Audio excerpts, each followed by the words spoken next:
Hi viewers, welcome to our channel.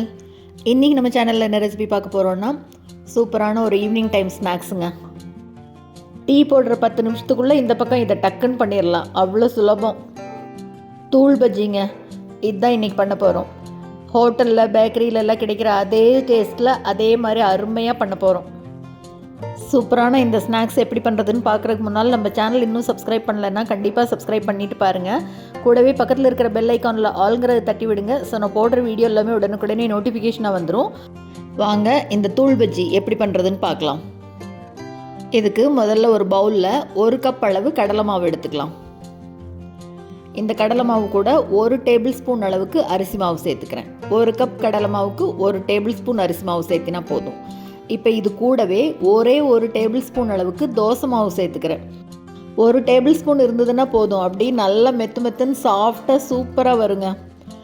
இப்போ இதுக்கு தேவையான அளவு உப்பு சேர்த்துக்கலாம். இது கூடவே கொஞ்சமாக மஞ்சள் தூள், இது கூடவே தேவையான அளவு மிளகாய் தூள் சேர்த்துக்கலாம். காரத்துக்கு தகுந்த மாதிரி பார்த்து சேர்த்துக்கோங்க. இப்போ இது கூட ஒரு 1/2 கப் அளவு தண்ணி சேர்த்துக்கலாம். நல்லா கலந்து விட்டுடலாம். இப்போ எல்லாத்தையும் சேர்த்து ஈவினிங் டைமில் டீ சாப்பிடும்போது ஏதாவது ஸ்நாக்ஸ் சாப்பிடணுன்னு இருந்ததுன்னா 10 நிமிஷத்தில் டக்குன்னு ரெடி பண்ணிடலாம். இதைய தோசை மாவு ஆப்ஷனல் தான், வேணும்னா சேர்த்துக்கலாம், இல்லைன்னா ஸ்கிப் பண்ணிக்கலாம்.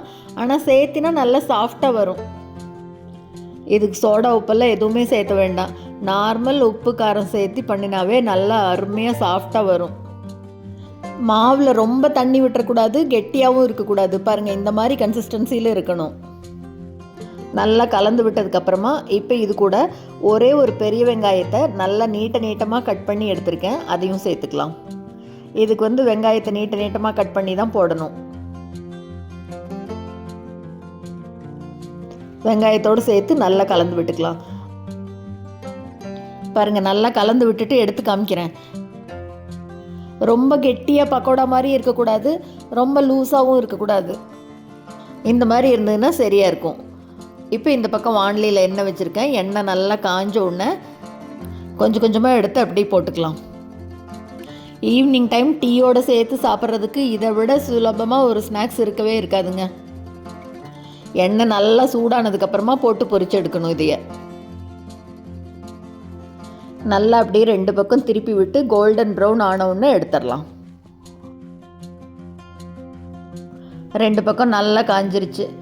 இப்போ எடுத்துடலாம். அப்படியே எவ்வளோ ஒரு சூப்பராக அருமையான கலரில் வந்திருக்கு பாருங்க. அவ்வளோதாங்க, நல்லா 10 நிமிஷத்தில் ஈவினிங் டைம் ஸ்நாக்ஸ் சூப்பராக ரெடி பண்ணியாச்சு. ஒரே ஒரு கொத்து கருவேப்பிலையை கரண்டியில் வச்சு அப்படியே பொரிச்சு எடுத்துடலாம். இது மேலே அப்படி போட்டுற வேண்டியது தான்.